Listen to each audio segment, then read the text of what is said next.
Hello and welcome back to my kitchen. My name's Denise and today we'll be making meatloaf.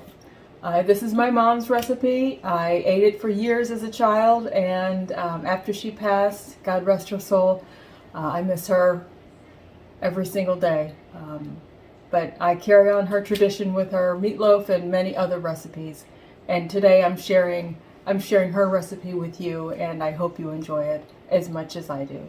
So let's get started. I need to chop an onion.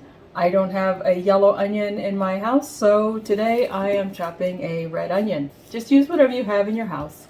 So let me bring you down and we'll get chopping.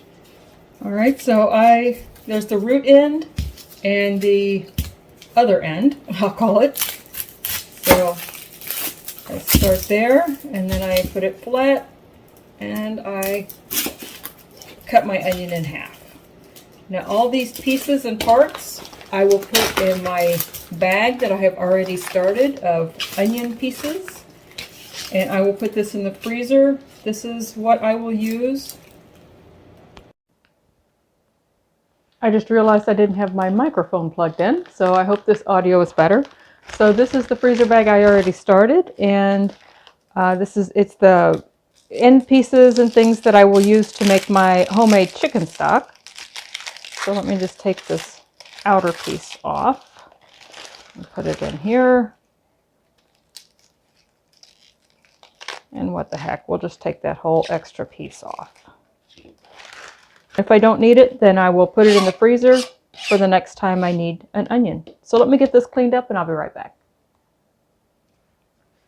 Okay, so here we are.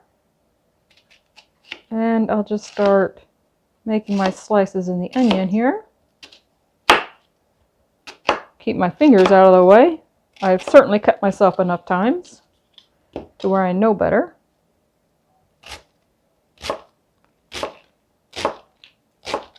And when I get close, then I will bend my onion down.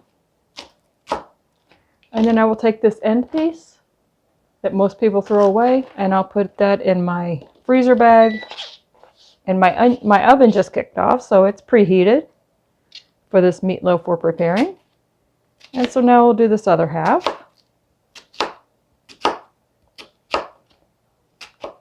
Keeping the pieces as close to even as possible.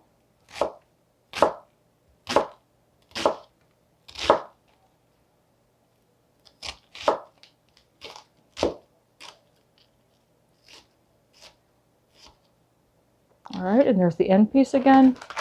And now I'll put this freezer bag back in the freezer. And I'll keep adding to it until we make stock. And this will be part of it.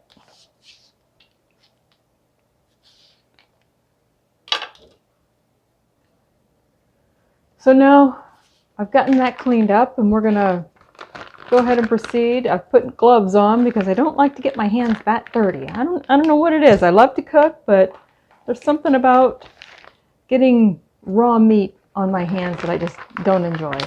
So when I bring meat home from the store, I'll buy it in larger quantities, usually a 5-pound package or a 10-pound package, and then I'll put it in individual like 1-pound packages, and I'll use my food sealer and put it in the freezer so I can just grab 1 pound at a time, or 2 pounds in this case, and thaw it out. And I freeze it flat so it thaws out a lot faster. So let me get rid of these packages and I'll be right back. Okay, so let me bring you down to the bowl. Okay, so this is our 2 pounds and I will add an egg. We'll get rid of that. And then we'll add a little bit of mustard. Not much.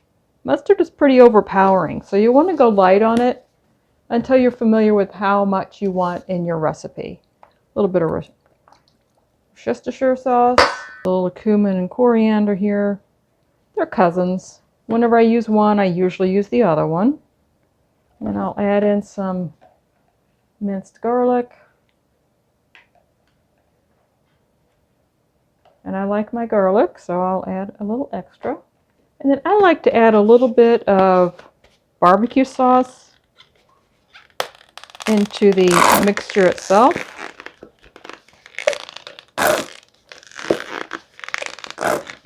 gives it the meat a little bit more flavor on the inside. And then I'll do some salt and pepper. And that's to taste. And about a half cup of breadcrumbs. Along with the eggs, that's a binder. What I'm also going to do, I need to use up these mozzarella pearls. So this will be a nice little addition. I haven't done this before, but I like meatloaf and I like mozzarella cheese, and my brother does too. So I'm going to add all this in and we'll just see how it goes. All right, so let's get this all mixed together. This is a careful balance at this point. You don't want to overwork the meat, but at the same time, you don't want pieces of meat that are not mixed and then pieces that are real heavy on spices, because it won't be an enjoyable eating experience for yourself or for your loved ones if you're sharing. If you choose to not share, then that's totally up to you. This is going to be a lot of cheese. I didn't think about that. Oh well, it'll be a cheesy meatloaf. And you can certainly leave the cheese out. Like I say, this is the first time I've put the cheese in it, and it's only because it was about to expire and I want to use it up. I put our onions on the side over here after chopping them, and I almost forgot to add them back in. My goodness. Yeah. I'll set the others aside and I'll add those. I'm going to put my gloves back on before I mix those in. But before I do, I want to talk about this meatloaf pan. If you have one, then that's great. But if you haven't bought a meatloaf pan, then I encourage you to get this two-piece variety. So you can use the bottom piece just to make your bread loaves and things.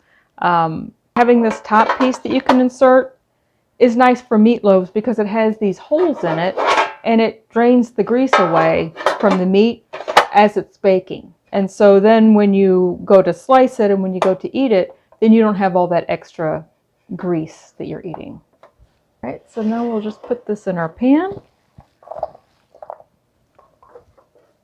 It's certainly going to fill up this pan. 2 pounds of meat without the cheese always fills it up. And so now that I have all this cheese in it, I'm really going to have a full pan.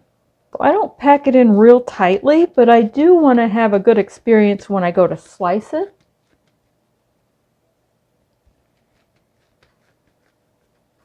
And so I give it a good pack, but not firmly.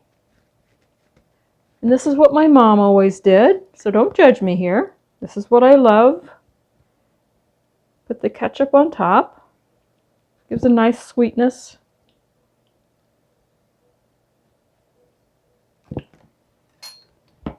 Then I'll just spoon it over carefully so it doesn't go over the edge.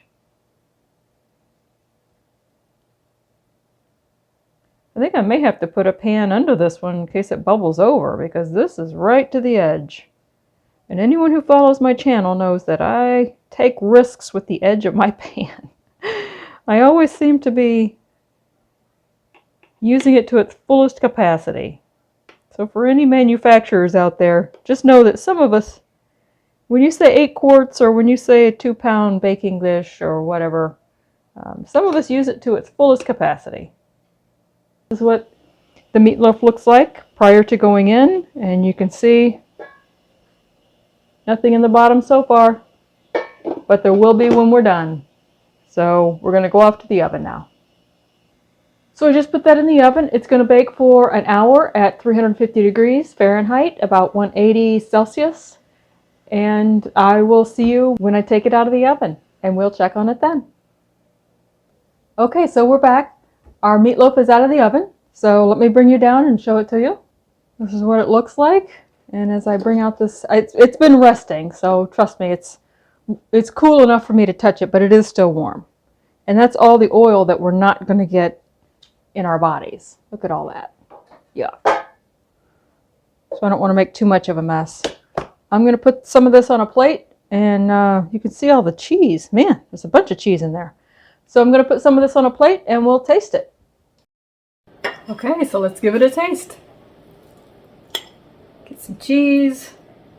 some meat, onions. Mmm. I can taste that barbecue sauce I put in the meat.